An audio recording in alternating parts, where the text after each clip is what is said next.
Goeiemôre, het is weer tyd vir ons Sondag stil word oomblik. Voel jy soms afgemaak, moeg geploeg, net plein neergedruk en nie lus om op te staan? Dan is hierdie boodskap vir jou vandag. Filippense 4 vers 4 tot 6 kommunikeer 'n baie belangrike boodskap in die lewe van elke Christen. Wanneer hy sê, verbly julle altyd in die Here. Dan herhaal hy dit en hy sê, ek herhaal, verbly julle in die Here. Laat julle vriendelikheid aan alle mense bekend word, sê hy, want die Here is naby. Vers 6 sê hy, wees oor niks besorg nie, maar laat julle begeertes in alles deur gebed en smeking met danksegging bekend word by God. Daar is 'n onverklaarbare ding wat met jou en my gebeur wanneer ons die dag tot bekering kom, wanneer ons harte opreg oorgee aan die Here en dan gevul word met die Heilige Gees. Daar leef 'n vrede in jou hart dat as iets vandag of môre met jou sal gebeur, dat jy ewig by God sal wees. Dis 'n heerlike vrede wat alle verstand, logika en sinne te bowe gaan.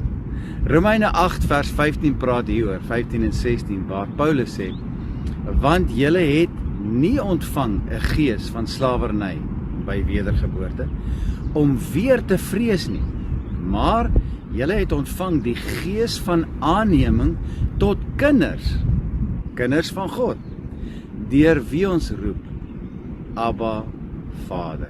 Oh, dis beautiful. Dan sê vers 16, die Gees hier binne in ons getuig self met ons gees dat ons kinders van God is.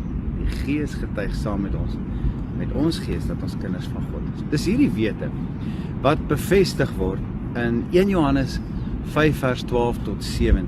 Dis 'n heerlike bevestiging hierdie, as ons ooit twyfel. Johannes sê, hy wat die Seun het die lewe. Wie die Seun van God nie het nie die lewe nie. Ons het hom nou aangeneem as ons persoonlike verlosser en zaligmaker. Dan sê hy in vers 13, dit het ek geskrywe aan julle wat glo in die naam van die Seun van God, sodat julle kan weet, nie kan twyfel nie, nie kan hoop nie, sodat julle kan weet dat julle die ewige lewe het en kan glo in die naam van die Seun van God. Hierdie twee skrifte alleen verbly 'n mens hier diep in jou hart, in jou binneste, en dit vul jou met die mees ongelooflikste vrede. Nou soveel soos wat ons kan praat oor sy vrede, wat ons vul, en die vreugde van die Here, moet ons vandag vir 'n oomblik net gou praat oor ten minste 3 of 4 dinge wat ons heerlike vrede kan steel, wat ons ontvang het by die Heilige Gees. Die een is verseker die sorge van ons lewe. Life happens. Elke dag gebeur daar dinge wat ons soms ontspoor, dinge wat ons dalk morbied maak, hartseer maak, maar Paulus vermaan en vertel ons hoe ons ten spyte van hierdie fenomeen, life happens, weer ons vreugde in die Here kan vind. Ons lees daarvan in Filippense 4 vers 6, wanneer hy sê, wees oor niks besorg nie, maar laat julle begeertes, julle behoeftes in alles deur gebed en smeking met danksegging bekend word by God.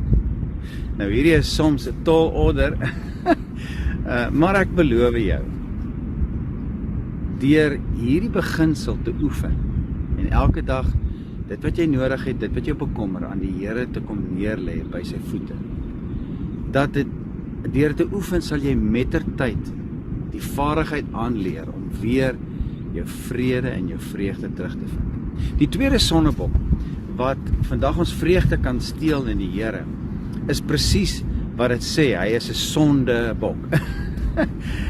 Die oomblik as jy sonde in jou lewe toelaat, veral as jy dit opsetlik oor en oor doen, terwyl jy weet dat dit verkeerd is en teen die Here se wil is, dan gaan daar skuldgevoelens in jou hart opwel, wat mettertyd jou vreugde en jou vrede gaan steel.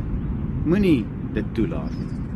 Bely jou sonde en hou op daarmee en begin om die Here weer in gehoorsaamheid te volg. En jy sal jou vrede en jou vreugde baie gou weer terugvind.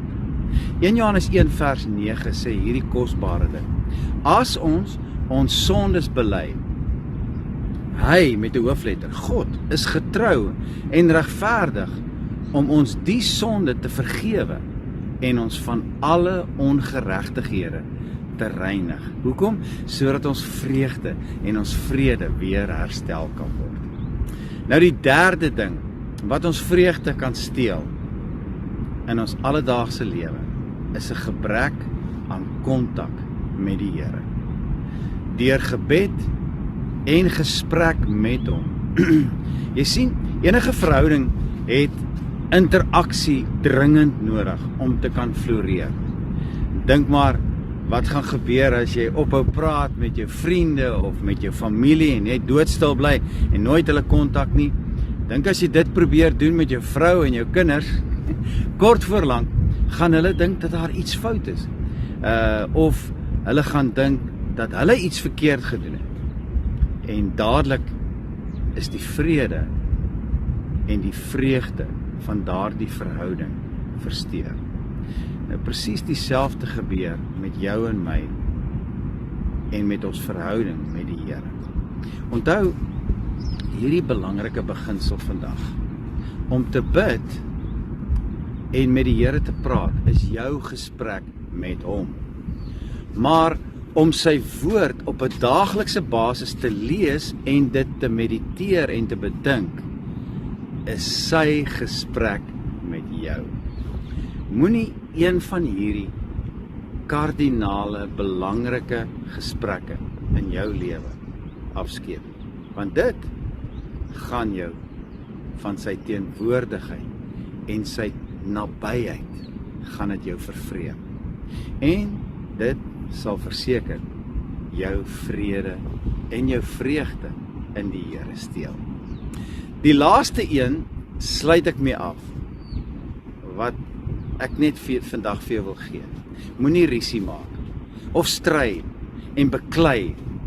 Let it go, en wees die minste, en soek altyd eerste vrede. Vers 5 in hierdie kosbare skrif sê: laat julle vriendelikheid aan alle mense bekend word, want die Here is naby jou. Hy help jou. Daar is niks so mooi vir my soos iemand wat altyd vriendelik is, wat nederig is en sagmoedig is, wat sy rug draai op skinderpraatjies en wegstap van konflik, en altyd die eerste is om die minste te wees en jammer te sê as hy gefouteer het. So 'n persoon sal altyd vreugde en vrede hê. En die lekkerste van so 'n persoon is dat 'n mens altyd by hom wil wees. 'n Mens love sy teenwoordigheid. En 'n mens is altyd opgewonde om hom weer te sien, omdat sy vrede en sy vreugde afsmeer op jou. Jy kan dit aanvoel. Dit is lekker om by hom te wees.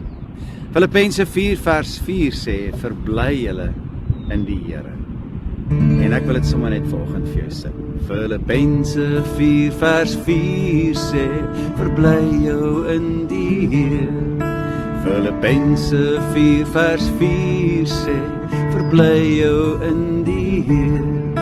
Verbly jou, verbly jou, verbly jou in die Here. Verbly jou, verbly jou, verbly jou in die Here. Filippense 4 vers 5 sê, die Here is naby. Filippense 4 vers 5 sê, die Here is naby. Naby, naby, die Here is naby. Naby, naby, die Here is naby. Mag die Here jou ryklik seën.